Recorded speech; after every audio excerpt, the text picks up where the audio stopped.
The trait theory suggests that we all get our personality characteristics from when we are born, and that they are given to us straight away because it suggests that the characteristics are inherited from our genetics, stable and enduring, as well as not being easy to change.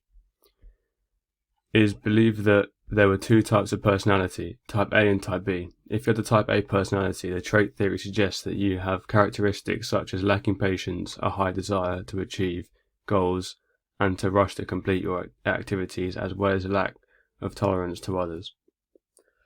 On the other hand, the trait theory suggests that if you were a type B personality, then you would have characteristics such as tolerant towards others, more relaxed and reflective, as well as being happy just to take part in things and not too fussed about winning. There was then an extension of the trait theory called Eysenck's theory, which split the trait theory into 4 different sections. At the top and bottom there was introvert and extrovert, which are opposites, which with them being how social the person is. And then to the left and right there are the stable and neurotic characteristics, which are also opposites, with neurotic being very emotionally reactive and stable being fairly balanced in their approach towards things. Gennardo's narrowband theory can explain consistent behavior. However, it is not an explanation for behavior changes. There are not enough characteristics included in the narrowband theory to explain all the different types of personalities in sport. The social learning theory is created by Bandura, who believe that all behavior is learned from environmental experiences of the person. The theory suggests that someone's personality can change depending on the environments they are regularly in. The theory suggests that the behavior of someone is replicated on what they see done by others and copying it of anyone if it is seen done regularly.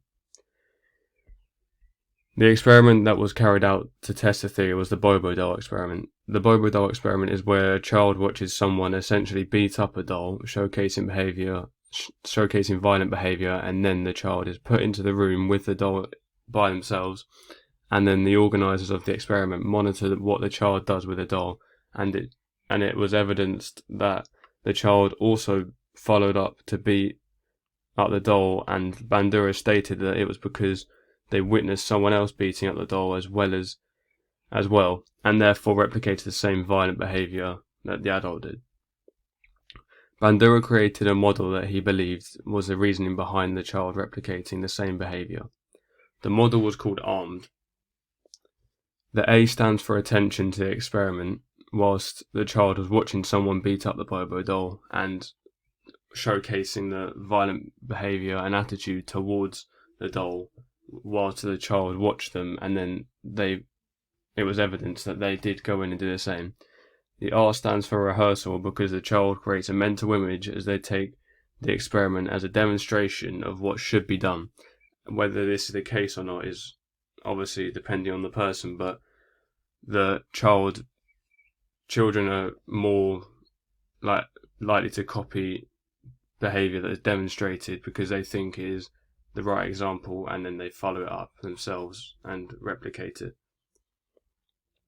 The M is standing for motor programs. As the demonstration was easy to follow and copy, the child was easily able to replicate the same behaviour. So this shows that if the actions taken and behaviour is simple and easy to follow, then the child is more than likely to copy it and try and replicate it themselves.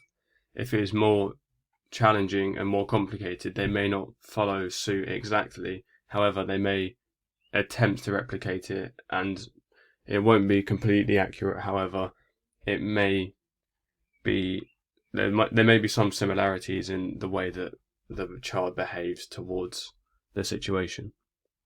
Finally, the D means a desire, and relates to the fact that if the child is motivated enough to do what they have seen or want to do, then they will be able to do it most likely, because it is believed that children have a huge desire to complete activities, and if they want to copy the behaviour of the adult, then they will do so if it is possible for them. If not, they will try their best to replicate it as best they can, because they do believe that what they see is what they believe is right to do.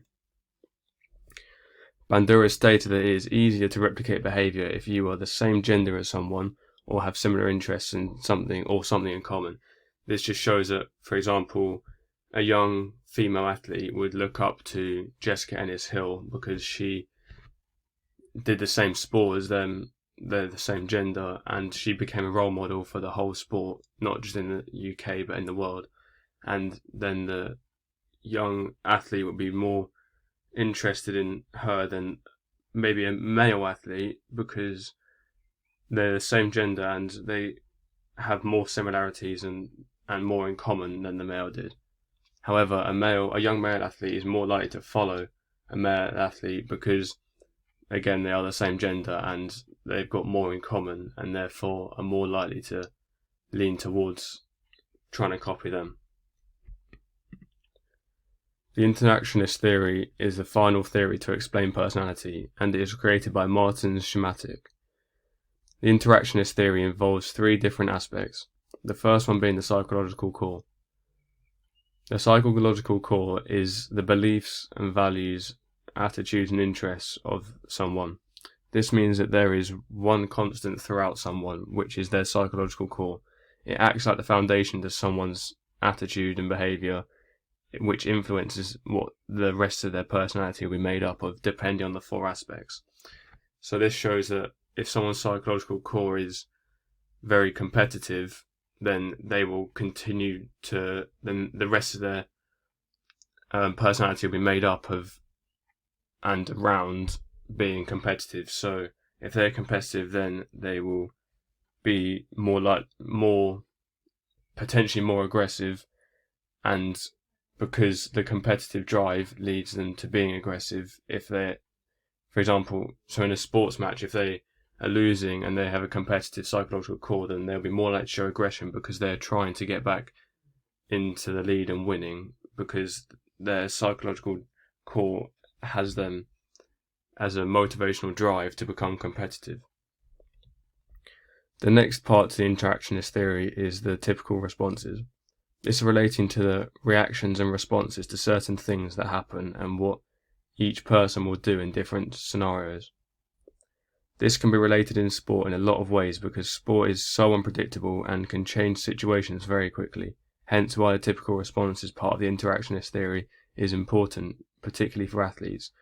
So this again could be to do with the psychological core in the way that if they have a competitive psychological core, then their response to being like 1-0 down in a football match or losing or not winning in a race, then their psychological core being competitive will help them, will mean that their typical responses will be more reactive to trying to get back in the lead as soon as possible. Instead of taking a more logical approach, they'll be more willing and wanting to get back in the lead as soon as they possibly can.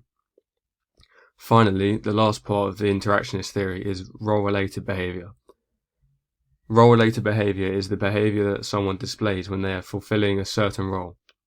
In sport, this could be when an athlete becomes a role model for their sport. They will potentially change their attitudes solely because of being a role model.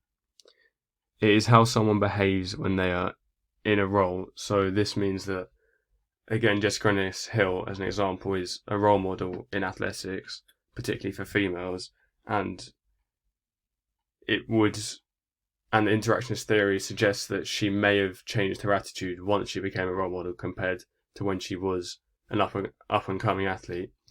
This may not have been evident in her behaviour, however, it suggests that people may react differently if they are given a certain role or have to fulfill a certain role. Mike Tyson grew up in a rough area which had frequent murders, death and violence. He said himself in a quote, "I'm wild by nature." He started stealing things from shops and went to prison when he was still quite young, as well as getting into some street fights. The first time that he managed to channel and control his aggression was when he met his boxing coach that he went to live with when he took boxing quite seriously. Even when Mike Tyson had money, he still went to prison for continuing to harm people, including in boxing, where he bit Evander Holyfield's ear in their match against each other. With Mike Tyson, the trait theory could be evident, as he said that he was wild by nature, and this is evidence that he has always acted how he wanted to at any given time. This also carried on into and through his boxing career, where he became extremely successful and was still pushing boundaries constantly within the sport itself. There may also be potential relevancy to the social learning theory, since Tyson grew up in an area of constant violence, which he most likely saw in his childhood, which may have influenced him in becoming and what he did, especially as he went on to having a career as a boxer. The interactionist theory is not the most relatable to Mike Tyson, because he still maintained the same attitude throughout his life despite becoming a boxing role model and a world champion. Despite doing this, he continued with the same attitude he has had from when he was young, and still showcasing these same characteristics despite being a world champion and a boxing role model. Serena Williams grew up in a rough neighborhood as well. However, she did not follow others in her area in being violent, and she chose to follow her father and gravitated towards tennis. Her father had a huge impact on her and her sister Venus. Their father has been their coach since they have been playing tennis. He has also contributed greatly to their success within the sport, as they have been world champions multiple times between them, Serena being the most dominant at present by a slight margin. Their father almost drove them towards tennis, as he had Serena playing it as soon as she could. This could be for many reasons, such as keeping her away from violence in the area and giving her an interest that she can be as good as she can in. With Serena Williams, the trait theory does not particularly relate to her, because she never really had a chance to show that what her natural personality was, since playing tennis from such a young age was influenced by her father greatly. The social learning theory is the primary theory relating to Serena Williams, because she learned a lot of her father, meaning that she may have fairly similar attitudes and personalities and traits similar to her father, since she spent so much time with him when she was young. The traits her father has may have also been reflected in her as well due to this. Finally, the interactionist theory somewhat relates to Serena, because she has a very competitive psychological core as well as responding well to pressure. The evidence of these two factors is her success in major championships and major tennis competitions that she has not just done well in, but gone on to win. Serena Williams has been consistent with her attitude all the way through her life, particularly in tennis and in her career. So there is strong evidence that the interactionist theory has had an effect on her.